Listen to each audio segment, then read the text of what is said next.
Imagine standing on the edge of your dreams, ready to leap, but a voice whispers, "You're not enough." Who do you think you are? Or picture this, you've just achieved something incredible, yet a nagging doubt creeps in, suggesting it was all just luck. Sound familiar? Welcome to the battleground of the inner critic and the shadow of imposter syndrome, where our greatest achievements meet our deepest doubts. You've tuned in to the Self-Reflections podcast, the sanctuary where we dissect the complexities of the mind and chart pathways to resilience and self-acceptance. I'm your host, Klaudia, a psychologist and life coach who's navigated these treacherous waters both personally and professionally. In today's episode, we're not just skimming the surface, we're diving deep into the heart of why we battle with feelings of flagellancy and self-sabotage. We'll unravel the tapestry of the inner critic, expose the illusion of imposter syndrome, and arm you with strategies to reclaim your confidence. But this isn't just about overcoming negative self-talk, it's about revolutionizing how you see yourself and your place in the world. It's about transforming the whispers of doubt into roars of confidence. So if you're ready to confront these shadows and step into the light of your true potential, you're in the right place. And I want to hear from you. Throughout this episode, I'll be posing questions designed to challenge and inspire. Share your reflections, your battles, and your victories in the comments. Together, we'll forge a path through the fog of self-doubt towards a clearer horizon. So buckle up and let's embark on the journey together. Hit the subscribe button and let's transform the way we engage with our inner narratives. This is the Self-Reflections podcast, where every reflection leads to a new discovery. Let's start by understanding the inner critic. Research suggests that this critical inner voice isn't just random negativity, it's deeply rooted in our psychological makeup. Cognitive behavioral theories propose that the inner critic forms from really early life experiences and interactions, where messages from parents, teachers, and peers begin to shape our self-perception. This inner critic often mirrors the criticism we've internalized over the years, becoming a relentless voice that holds us back from taking risks or embracing our achievements. Studies in the field of cognitive psychology highlight how repetitive negative self-talk, characteristic of the inner critic, can reinforce existing beliefs about ourselves, creating a self-fulfilling prophecy. It's a cycle where negative thoughts breed negative emotions, which in turn fuel more negative thoughts. Moving on to imposter syndrome, this phenomenon is more common than you might think. Research, including findings published in the Journal of Behavioral Science, indicates that up to 70% of people will experience imposter syndromes at some point in their lives. Imposter syndrome is characterized by a belief that one's successes are undeserved and the fear of being exposed as a fraud despite clear evidence of competence. This syndrome is particularly prevalent among high achievers and is often accompanied by perfectionism and chronic self-doubt. Neuroscientific studies shed light on how imposter syndrome can trigger a fight or flight response, leading to increased anxiety and stress. This response isn't just psychological, it has physiological manifestations, such as an increased heart rate and adrenaline, further amplifying feelings of distress and unease in professional settings. Interestingly, the inner critic and imposter syndrome often feed into each other. The inner critic lays the groundwork by undermining our self-confidence and amplifying our flaws. When achievements are met with praise or success, imposter syndrome kicks in and discounts all of these accomplishments as luck or timing rather than skill or hard work. It's a dance between feeling not good enough and feeling being found out, which can be incredibly paralyzing. Reflecting on this research, can you identify moments when your inner critic or imposter feelings were at odds with objective evidence of your abilities? How did you reconcile these feelings with reality? Share your experiences in the comments below. Let's bring these concepts to life with examples from my practice. Of course, keeping up with anonymity for confidentiality purposes. Picture Steve, a highly skilled software developer who regularly receives recognition for his innovative work. Despite this, Steve confesses he feels like he's just winging it and fears one day his team will realize he's not as competent as they all think. This classic case of imposter syndrome not only causes Steve anxiety, but also stops him from pursuing leadership opportunities, fearing increased visibility might blow his cover. Then there's Emma, who's been an avid painter since childhood. Her inner critic is so loud that every brushstroke is met with, "It's not good enough." Emma has a whole gallery of unseen artwork, paralysed by the thought of public critique. Her inner critic has not only stifled her artistic expression, but also her dream of holding her own exhibition. Have you encountered your own Steve or Emma moments where the inner critic or imposter syndrome held you back, maybe from showcasing your talents or stepping into new opportunities? How did you navigate that? How did you navigate those feelings? Your stories could be a beacon of hope for someone facing similar doubts. Share your stories in the comments below. Now, let me share a bit of my own personal journey. When I first launched my private practice, the chorus of my inner critic was deafening. Are you sure you're cut out for this? What if you fail? Every small setback felt honestly like a confirmation of all of these doubts. It was a constant battle to remind myself that every great endeavor comes with its challenges, that growth often happens outside of our comfort zones. I know that's hard to bear. Even as an experienced psychologist and coach, I'm not immune to imposter syndrome. I'm human too. There have been moments, especially when stepping into new areas of coaching or adopting new therapeutic techniques, where I've questioned my capabilities. Will my clients truly benefit from this? Am I really offering something unique? It took reflecting on the positive changes and breakthroughs I've facilitated for my clients to quiet those imposter whispers. Embarking of the journey of podcasting and YouTubing presented its own set of challenges and moments of self-doubt. Despite my experience in psychology and coaching, transitioning these skills into engaging content for a digital audience felt like stepping into just unknown territory. Questions like, will my content resonate with the viewers? Am I capable of connecting with an audience in this type of platform? They just kept repeating and echoing in my mind. The technical aspects of content creation, like learning about video editing, sound quality, and a whole lot of online engagement, was actually initially daunting. There were moments when my inner critic had a field day, critiquing every and pause, every lighting glitch, or any less than perfect interaction. It felt as though each upload was an invitation for judgment, amplifying my imposter feelings. Have you ever stepped out of your comfort zone to try something new, only to be met with your own inner critic or imposter feelings? How did you push through those doubts to continue your journey? Share your experiences in the comments below, as it could inspire others to take that leap. Stay with me as I will share how you can overcome your inner critic and overcome imposter syndrome through some of the experiences that I have applied personally. Diving into the psychology behind the inner critic, research from the fields of cognitive psychology and neuroscience offers fascinating insights.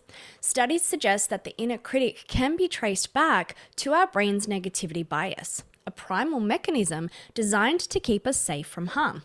This bias means we're more naturally attuned to potential threats, including social and emotional ones, which in modern contexts often translates into self-criticism and doubt. A study published in the Journal of Personality and Social Psychology highlights how individuals with heightened self-criticism tend to have a more active default mode network in the brain, a network associated with self-referential thoughts and emotions.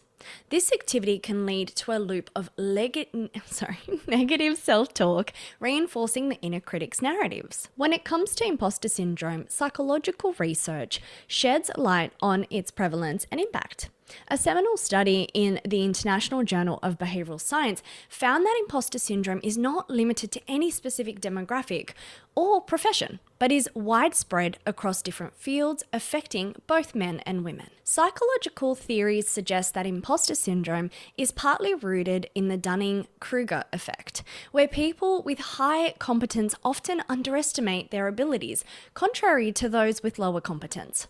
This cognitive bias can lead to a persistent fear of being unmasked, despite despite external evidence of competence. Our upbringing and the environment play pivotal roles in shaping the inner critic and fostering imposter syndrome. Research in developmental psychology indicates that parenting styles marked by high expectations and low warmth can contribute to the development of the inner critic. Children raised in such environments might learn to associate their worth with their accomplishments, achievements, setting the stage for imposter feelings later in life. Considering these psychological insights, can you identify any experiences or environments that may have contributed to your own inner critic or imposter syndrome?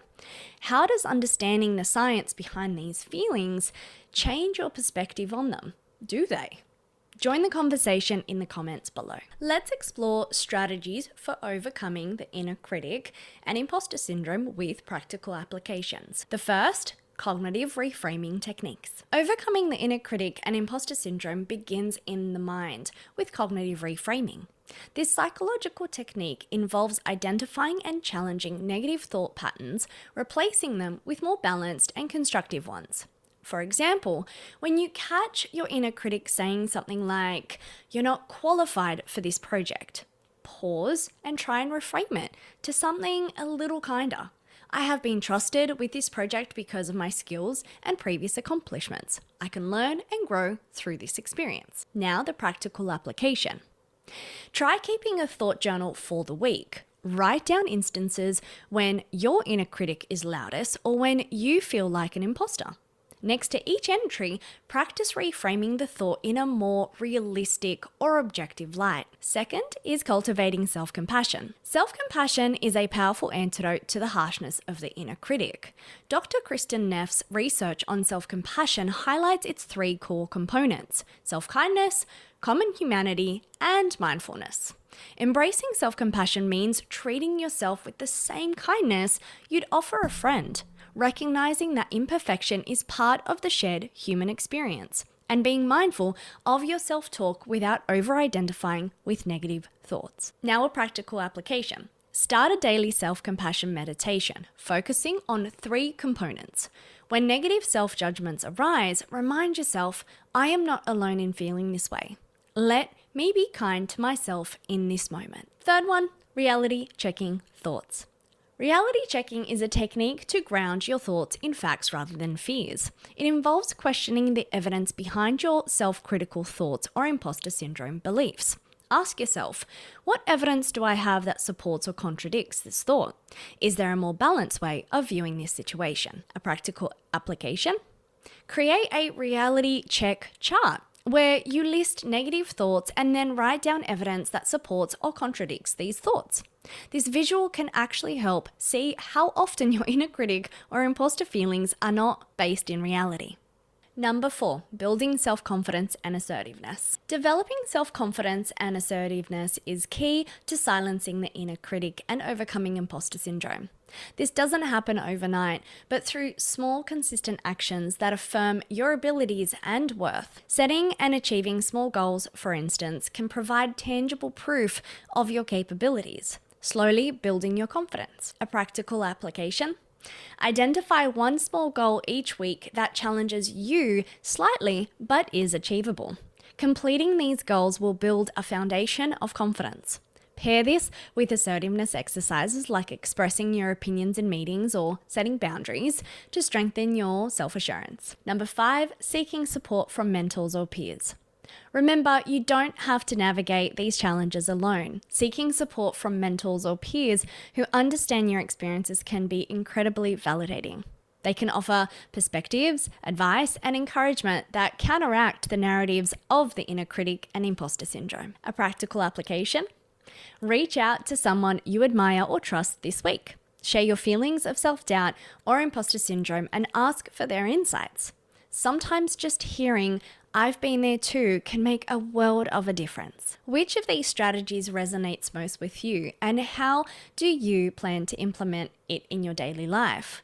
Or have you your own methods for battling the inner critic and imposter syndrome? If so, what are they? Share your plans and experiences in the comments below to inspire and encourage our community. As we near the end of our journey today exploring the inner critic and imposter syndrome, I want to turn the spotlight over to you. This is more than just a conversation, it's a community dialogue. Your experiences, struggles, and victories add invaluable depth to our discussion. I invite you to take a moment and reflect on your encounters with your inner critic and imposter syndrome. I have curated a series of thought-provoking questions exactly for you. These aren't just queries, think of them as beacons guiding you through your own introspection. I encourage you to bookmark this episode as a resource to revisit. Whether you use them as journal prompts or reflective meditations, or you feel comfortable to answer them in the comments below, these questions are designed to illuminate your path toward understanding and overcoming the inner critic and imposter syndrome. Let's dive right in. How have your inner critic and imposter syndrome shown up in your life? In what situations do you find them most challenging? And more importantly, how have you confronted these feelings? Have you ever had a moment where your inner critic was proven wrong? A time when you achieved something despite the doubts in your head? Maybe share a victory. Can you recall a specific instance where you felt like an imposter? How did you navigate through that experience? Did you have a turning point that maybe helped you overcome those feelings? We've discussed several strategies today for silencing the inner critic and overcoming imposter syndrome. Have you tried any of these in your own life? Or perhaps you found other methods that were effective? If so, what were they, and could you use them again? Remember, engaging with these thoughts and feelings isn't about achieving perfection, but about progress and understanding.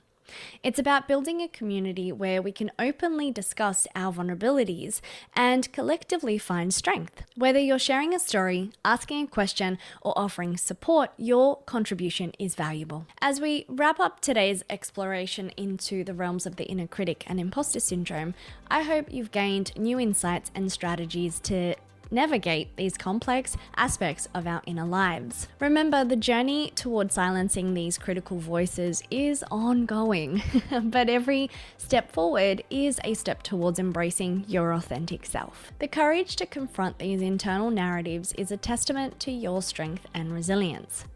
The inner critic and feelings of being an imposter are not indicators of inadequacy, but rather common experiences that connect us in our shared humanity. I want to leave you with a word of encouragement. Be kind to yourself. The voices of doubt and fear are not the sum of who you are. You are capable. You are worthy. You are deserving of your accomplishments.